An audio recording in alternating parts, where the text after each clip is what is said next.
એક બેનને 3 દીકરીઓ હતી. 3 દીકરીઓને એટલી ભણાવેલી ગણાવેલી ખૂબ. પછી એની માં એક દીકરાને લઈને આવી અને 3 દીકરીઓ બેઠી હતી. એની પાસે આવીને કીધું, બોલો આ 3 દીકરીઓમાંથી કેને આ છોકરો પસંદ છે? જેને પસંદ હોય કયો.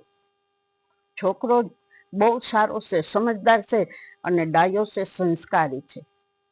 ત્યારે એક દીકરી બોલી કે ના ના, હું હવે ગરીબ આયરે નથી મારે પૈણું. ગરીબ ભલે સંસ્કારી હોય, મારે નથી પૈણું.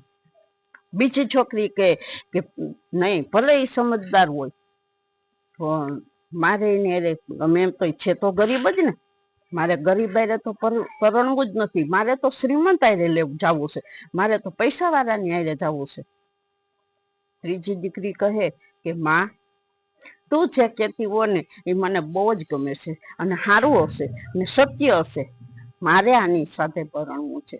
ત્યારે માએ કીધું કે બેટા, આ કોઈ ગરીબ નથી, આ તો પૈસા વાળાનો મિલ માલકનો દીકરો હશે અને એ દીકરાની પાસે કોઈ કમી નથી.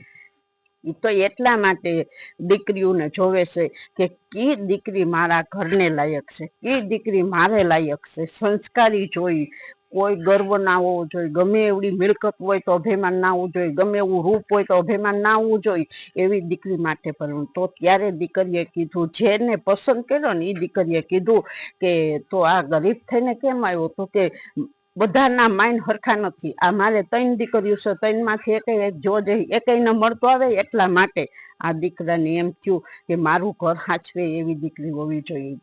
એટલે આ દીકરી કેવી હોવી જોઈએ અને કેવી રીતે પસંદ કરવી એવો આ વિડીયો